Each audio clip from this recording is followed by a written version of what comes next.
¿Cómo están? Hoy les voy a mostrar cómo utilizar el motor de render de V-Ray en real time, o sea, el V-Ray RT, conocido como V-Ray RT.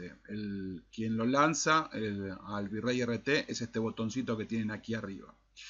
Pero antes de lanzarlo vamos a ver entonces qué es lo que podemos configurar en V-Ray RT. Por defecto, como viene V-Ray RT, ustedes no tienen nada que tocar ni nada que configurar. Como viene es suficiente para que ustedes lo lancen.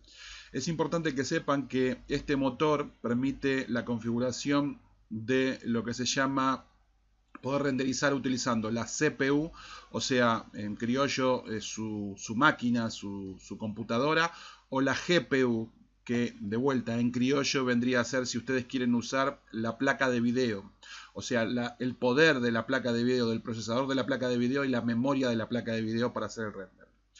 A tener en cuenta cuando cambian a lo que es GPU, ¿sí? Que viene a ser con OpenCL o con CUDA, es que si ustedes van a usar NVIDIA, lo que recomienda la gente de Chaos Group es que ustedes utilicen CUDA. Y en el caso de que la placa no sea del tipo NVIDIA, entonces OpenCL, si obviamente su placa soporta OpenCL.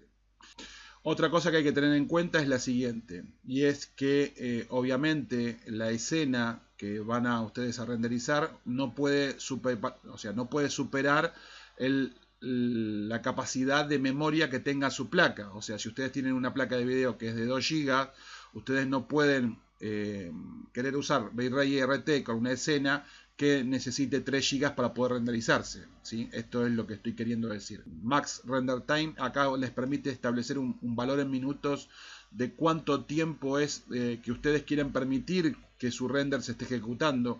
Es una forma de controlar cuánto tiempo la máquina va a estar renderizando, porque cuando ustedes usan este motor, lo que están usando es están usando lo que se llama un render progresivo. Ustedes lanzan el render y la máquina empieza a hacer los cálculos y a afinar cada vez más la imagen. O sea, busca mejorar continuamente la imagen. Si ustedes no quieren que la máquina llegue a, o sea, que se la pase renderizando, ustedes pueden establecer acá un tiempo, por ejemplo, un minuto. Entonces, la máquina va a renderizar por un minuto y cuando llegue al minuto va a cortar. Ustedes pueden hacer que la máquina frene utilizando cualquiera de estas dos variables, o esta, y pueden tildar acá, ¿sí? Stop when render done, o sea, que termine, que deje de renderizar cuando el render esté finalizado. Entonces, desde acá van a establecer, por ejemplo, el tiempo, y desde acá van a establecer la cantidad de muestras o de rayos por píxel que ustedes quieren que la máquina tire. Cuando la máquina alcance la cantidad de muestras o de rayos por píxel, entonces el render va a frenarse. Acá tienen el threshold. El threshold tiene que ver con ustedes ya sabían, con la calidad o el parámetro del anti-aliasing, ¿sí? O sea, este valor que tienen acá es como un valor que controla la calidad de la imagen que ustedes van a tener. Cuando este valor es, obviamente, es más alto, el umbral es más alto y por ende la calidad es menor. Cuando este valor es más chico, la máquina busca llegar o alcanzar la calidad que ustedes le colocan aquí. Cuando la máquina hace el análisis, cuando la máquina empieza a analizar el render, si encuentra que una parte del render ya está lista, o sea que una parte del render ya está dentro de lo que es el umbral, ¿sí? Lo que hace es desvía su atención y empieza a trabajar con las partes que no llegaron todavía a este umbral que ustedes le configuraron acá.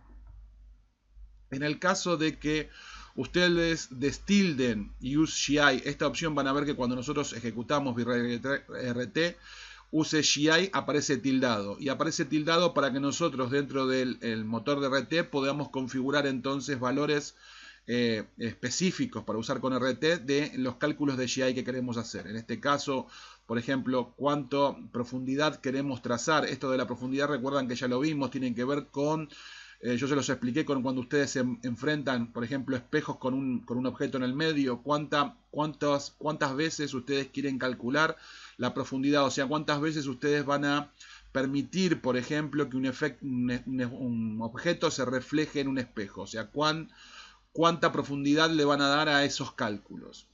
Y el GI depth, este valor, hace referencia a cuántas muestras, o sea, cuántos rayos secundarios va a generar GI hasta detenerse. O sea, cuántas veces GI o cuántos rayos va a tener en cuenta antes de detenerse en el cálculo secundario, ¿no? Estamos hablando. O sea, recuerdan que tenemos un primer rayo, ¿sí? Que es el que lanza la cámara. Desde ahí nace el primer rayo secundario o el primer rayo que GI usa para calcular la iluminación indirecta, ¿sí? Y desde ahí entonces empiezan a contarse 1, 2, 3 los rebotes. ¿Cuántos rebotes de GI queremos? ¿Sí? Esto es lo que configuran acá. Y refract caustic, esto no tiene nada que ver con las cáusticas, ¿sí? Este valor lo que tiene que ver es que si ustedes tienen una ventana, por ejemplo, un vidrio, un cristal, algo que sea transparente, ¿sí? Ustedes van a estar calculando la luz, ¿sí? La luz que pasa a través de esos objetos transparentes. Si ustedes esto no lo tildan, o sea, si ustedes esto no lo tienen tildado, que por defecto vienen tildado, ustedes van a impedir el paso de la luz a través de esos objetos transparentes. Así que esto siempre lo tienen que tener tildado.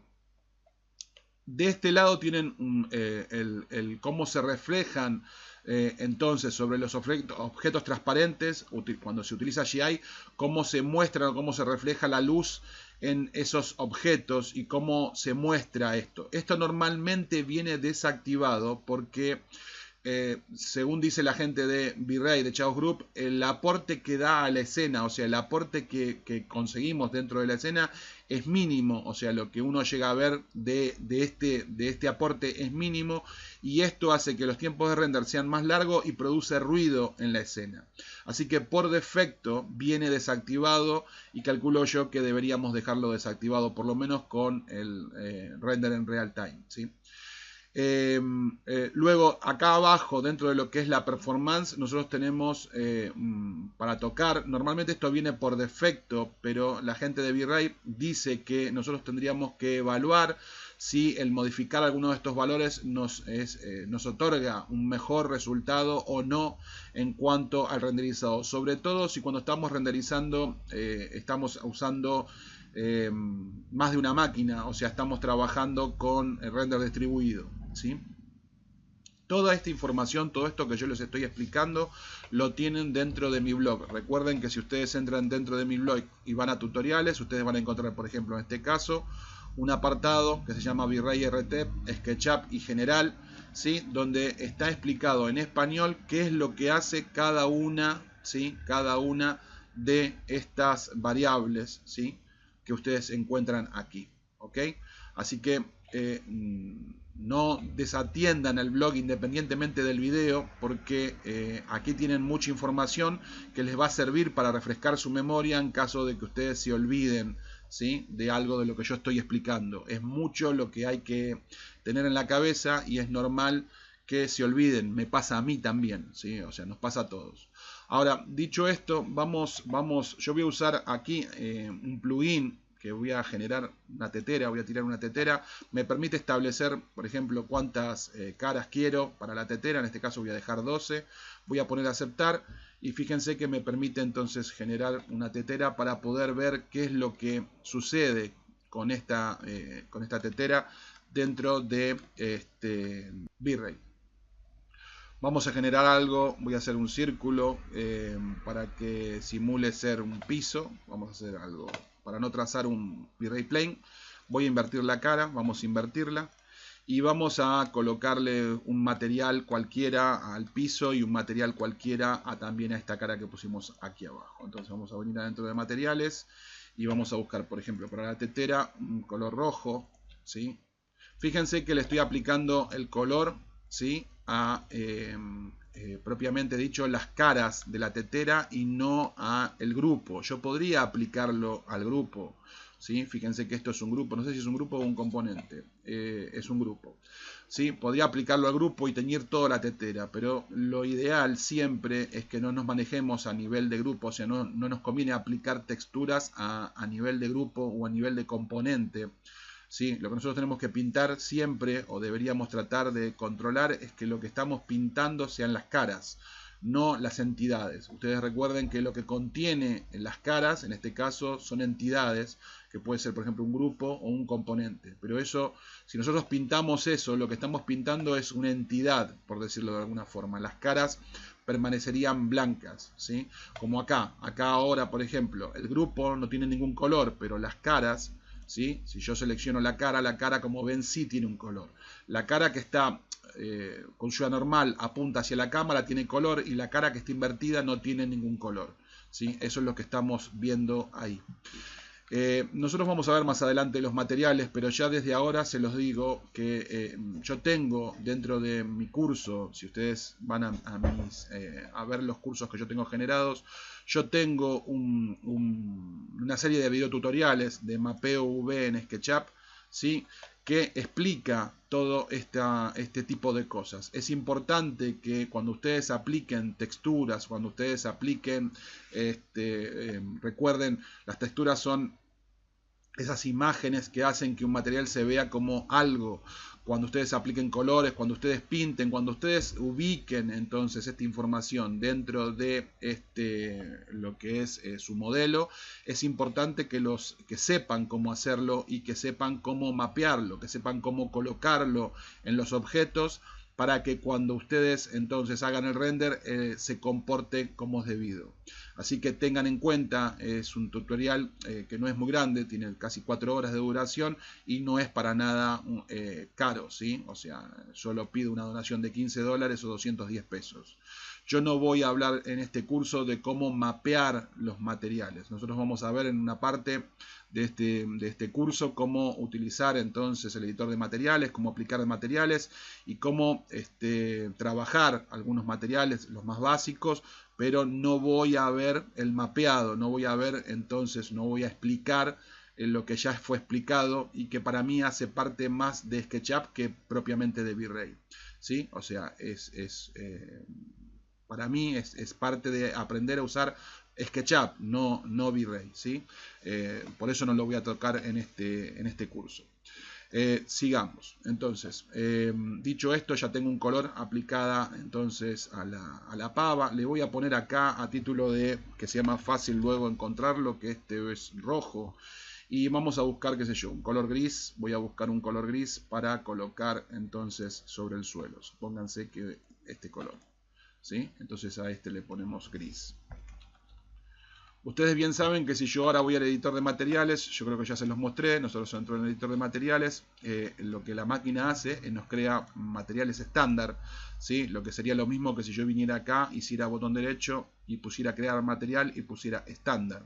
Eso es lo mismo, nada más que ya me asigna en el canal difuso, esto lo vamos a ver más adelante, pero el canal difuso es el canal que hace referencia al color que tiene el objeto, ¿sí? O al material del objeto, nosotros podríamos decir. Por ejemplo, si esto fuera simbolizar ser una madera, yo aquí en vez de aplicar un color hubiera cargado una textura, ¿sí? Hubiera venido acá a la M, ¿sí? Hubiera hecho un clic encima de la M y hubiera elegido cargar una textura y hubiera puesto entonces una textura de madera, una imagen de una madera o de una porción de una madera. Y entonces yo vería dentro del canal difuso, o sea, yo vería por ejemplo en la tetera o vería en el piso la imagen de la madera.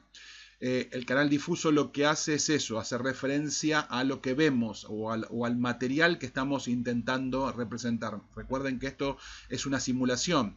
Yo no tengo forma de generar una madera adentro de una computadora. Lo único que puedo hacer para representarla es cargar una imagen de una madera dentro del canal difuso, ¿sí? Así que lo que voy a hacer ahora, a título de que podamos ver un poco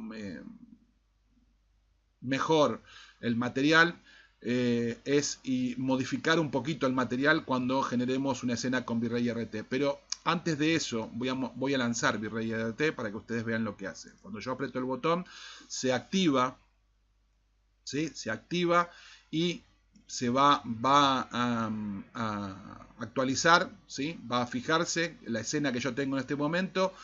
Pasado unos segundos me va a mostrar entonces qué es lo que yo estoy viendo en este momento. Lo que tiene de bueno esto, que se dice que es un motor en real time, en tiempo real, es que los cambios que yo haga, las modificaciones que yo haga acá, se van a realizar dentro del render. Fíjense que si yo acá hago un zoom, la máquina automáticamente también me muestra entonces un zoom. Yo puedo ir evaluando entonces de esta forma toda mi escena. ¿Sí? Yo puedo tener una escena exterior o puedo tener una escena interior, incluso puedo tener una casa totalmente modelada y yo moviéndome, navegando con SketchUp, puedo entrar adentro de la casa y modelar adentro de la casa, iluminar, obtener renders y demás. Ahora, a tener en cuenta, ustedes todo lo que hagan en SketchUp automáticamente se representa en tiempo real, ¿sí? En propiamente lo que es la ventana del V-Ray Frame Buffer del motor de Real Time, ¿sí? Como lo están viendo ahí.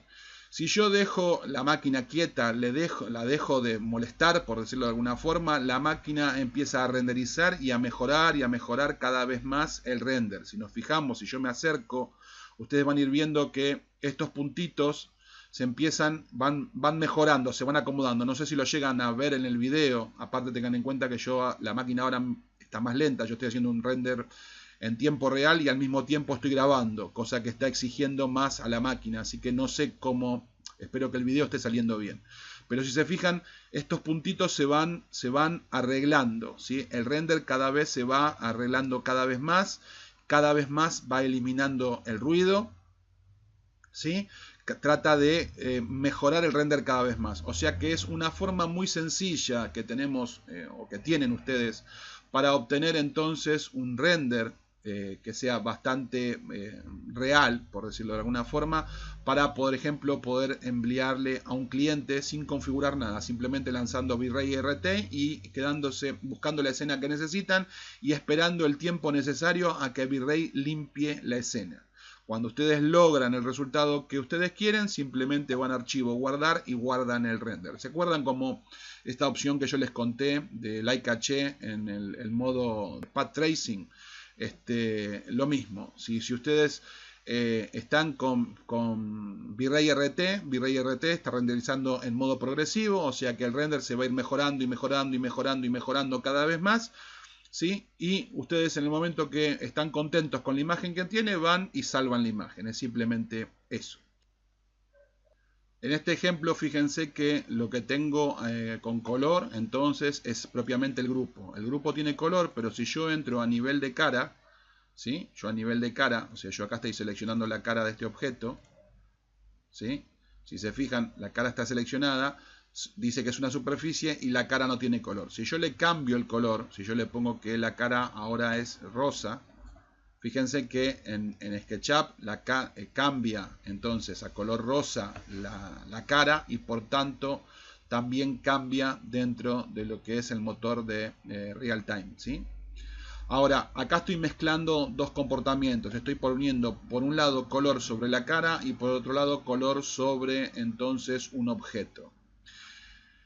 Yo recomendaría que siempre nos manejemos, como dije al principio del video, que siempre nos manejemos aplicando los colores sobre las caras y nunca sobre los objetos, ¿sí? No conviene aplicarlos arriba de los objetos. Si bien es mucho más sencillo, es mucho más fácil para mí venir y aplicar un color, sobre todo un color así entero, ¿no? No una textura. Venir y aplicarlo directamente arriba del grupo que ir a trabajar a nivel de cara. Pero también es mucho más seguro y tengo un control más preciso de qué es lo que estoy haciendo con V-Ray, ¿sí? Así que mi recomendación otra vez es que se manejen siempre a nivel de caras. Yo voy ahora a agarrar, voy a venir acá, voy a hacerle un clic encima y le voy a poner que a nivel de grupo no quiero ningún color. Entonces cuando pongo aceptar me va a dejar el material que tengo aplicado sobre la cara, que es un material rosa, y las caras que no tengan material las va a poner de color blanco. O sea, cuando yo no tenga asignado ningún material a la cara, como en este caso yo en el pico no tengo ningún material a la cara, entonces lo va a poner de color blanco. Si yo lo cambio a rojo, entonces me lo va a mostrar de color rojo, como lo tienen ahí.